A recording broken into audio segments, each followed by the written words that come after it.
Hey everybody, welcome to Gregsbeerreviews. Let's go see what's in the fridge today.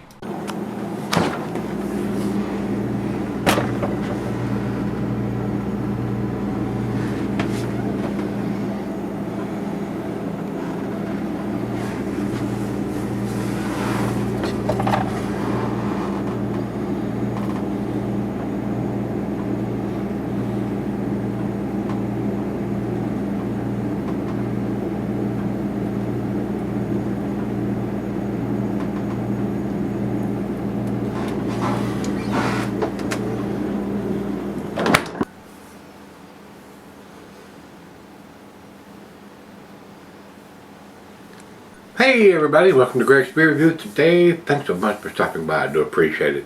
Today's beer comes from Hubbard's Cave, guys. And I'm becoming more and more of a fan of their beers. I think they do some really tasty stuff. And this is a very dirty can. A lot of stuff in the seam here. Nasties. Very unusual because these 16 ounces usually come in a little 4-pack enclosed ring, so maybe the one on this one wasn't enclosed, so it lets all that junk accumulate in the crack. And I think I got most of it, 99% of it. Anyway, Hubbard's Cave Brewing, this is their coffee Zacatón.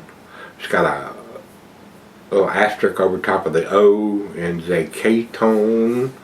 I'm probably butchering that all to hell, guys. I'm doing the best I can for an old country boy. Big beer, 12%er, so please drink responsibly. Drink this at home or have a designated driver. Probably one of these is enough to get you into trouble. These guys are out of Illinois. This is an Imperial Stout, Coffee Stout, whatever you want to call it. On the front here, it's written very small. Imperial Stout, fermented on toasted oak with almond flour, cocoa powder, cinnamon sticks, coffee, vanilla, and vanilla beans, ancho chilies, guajillo chilies, and habanero chilies. A lot of chilies in this. Look at all this black is on the bottom of the can here, man. I don't know what's up with that. There is no dating or vintage or anything on, so that's the biggest drawback on their beers, is the dating or vintage or anything. We need to do something. I mean, they're doing some awesome stuff. They need to have that machine, and if they want to use these labels over and over and over and over again, that's the way to do it. And just stamp it on the bottom, and next year, if it's bigger or smaller ABV, I mean, you still use the same label, but it's got 12% on it. So unless they're using the exact recipe where they've dialed that in and it produces the same beer batch after batch. So it is what it is there, guys. So, says here our mole-inspired Imperial Stout with almond flour and all the things I read off the label, then rested on Mexican Chiapas coffee beans. And it looks pretty dark in the glass, so, I mean, but a lot of these pictures are sometimes deceiving. It's a 16-ounce can with a sticker or label on it, the way it should be done, in my opinion. And into the glass we go. Pretty dark coming out, guys. It don't seem to be producing a monster head, so we're going to get kind of aggressive on the pour and do the swirly swirl, and that'll make that beer look fantastic. Nice cascading effect coming up on the glass. Very nice, very, very nice. About a finger of head on that pour. A rich brown khaki colored head, and it is pitch black. I can't see anything through it, guys. That is an awesome looking beer, if I do say so myself. But again, please drink responsibly, guys. This is probably going to be a sleeper type beer. I don't know, but we're getting ready to find out. Don't want you to see you get in trouble. To the nose we go. Man, I'm getting, it's got such a sweet smell. I'm getting a little bit of maple syrup, but I'm not getting maybe a hint of some chilies in there. Vanilla and chocolate and a hint of cinnamon. So smells good. Let's find out. Cheers. It's got a really nice aroma.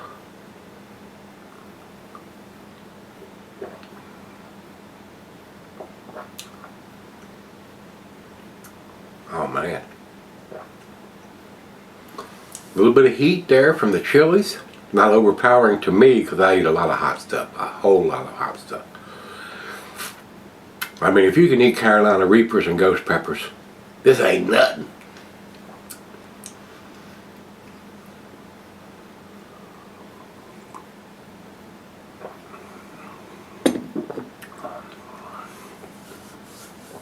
I like the chilies on this one.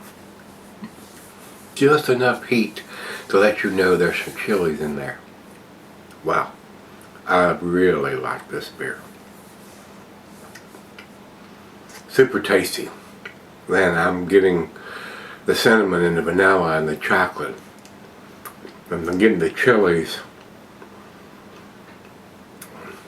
Not a lot of coffee. And I was concerned about that. Sometimes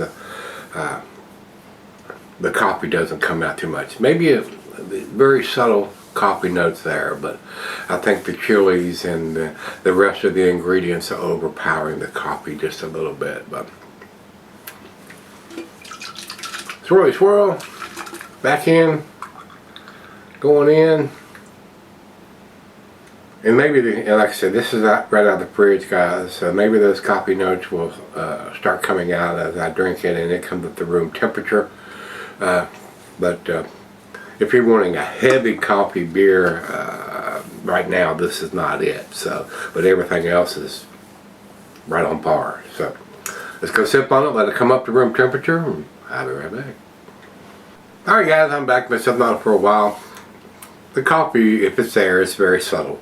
Everything else is standing out pretty prominent. The cinnamon, the vanilla, chocolate. Very nice. I mean, a very tasty final beer of the evening beer, which it is for me. I would buy this beer again, even though it doesn't have any vintage or date on it or anything. Being a 12%er, this will put you in the hammer lane pretty quick.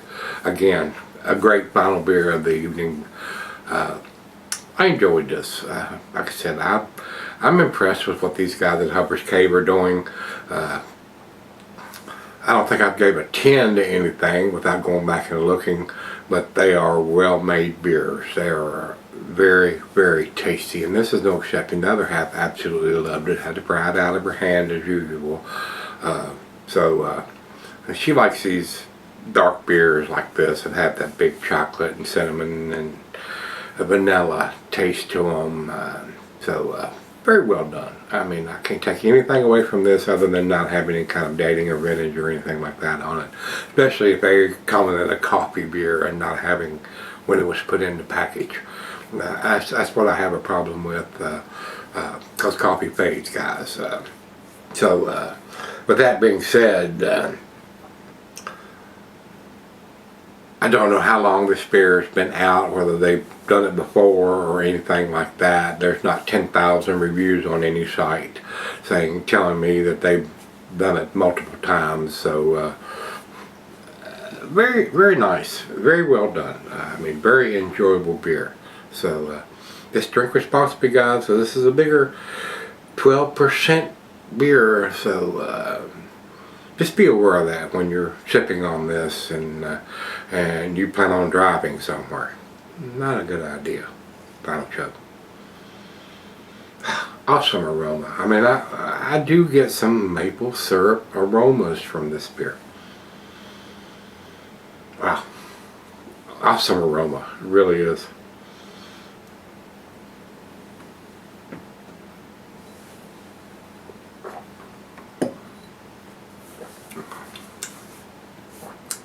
To me, guys, This is an A beer in an A- package, and that's where I'm going to put it.